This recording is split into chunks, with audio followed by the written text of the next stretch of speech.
You're listening to Brain Lenses, a show about how we perceive the world, ourselves, and each other. I'm Colin Wright.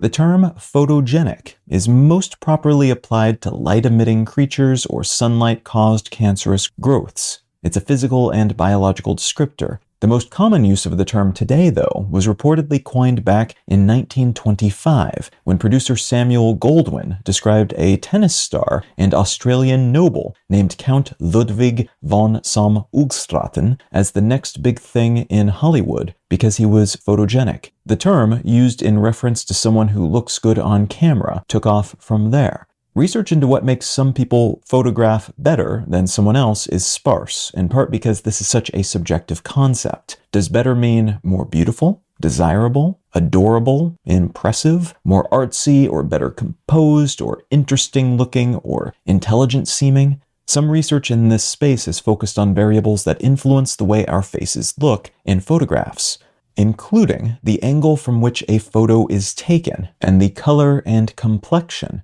of our skin. Skin tone varies greatly from person to person, as does the smoothness of one's skin, but all skin tones also vary based on the health of the person being photographed. So the theory is that if you eat a less than healthful diet, your skin hue and other skin-related details may shift in a direction that tends to visually read as less healthy.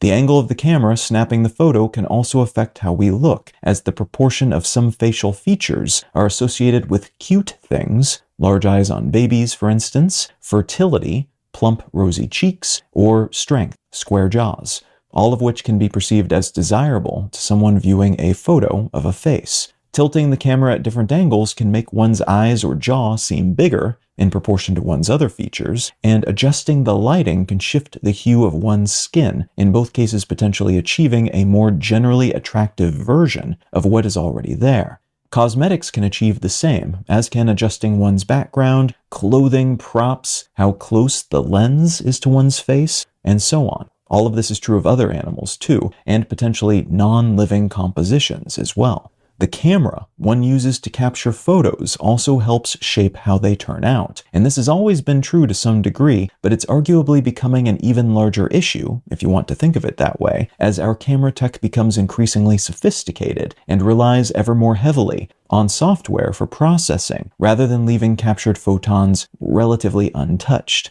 Some studies have focused on why many of us don't like our own selfies, but often feel the opposite about those taken by friends or strangers, even when those friends or strangers don't like the selfies of themselves that we find attractive.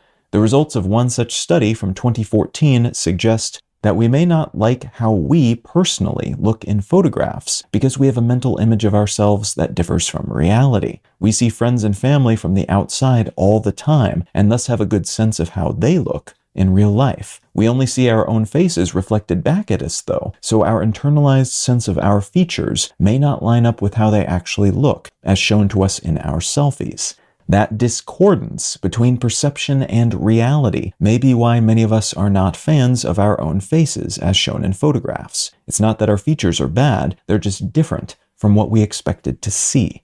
Other research suggests that because our perception of self is so heavily distorted by expectations, we tend to make better, more accurate to reality choices about which photos of strangers are better and more likely to be viewed as appealing than we do for our own photos. Just as we may be prone to giving better advice to other people compared to the decisions we make for ourselves, then, we may be more accurate judges of how photos look when they feature other not-us people.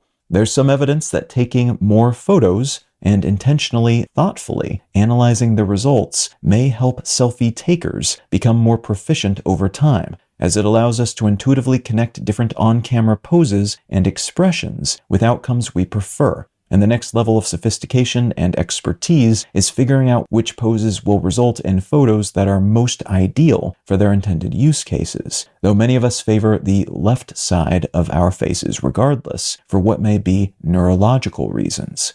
Ultimately, it's also worth remembering that aesthetic preferences vary substantially. No single person will be considered visually attractive or unattractive to everyone. and that some researchers think selfies help us communicate far more about ourselves than attractiveness or less attractiveness. So even if a photo doesn't seem perfect by superficial visual metrics, it could be a huge success by others. You can find out more about brain lenses, including how to support this show, and in return receive an additional episode of the show each week at brainlenses.com. You can also support this and all of my projects at understandery.com. I'm Colin Wright, and I'll talk to you again next week.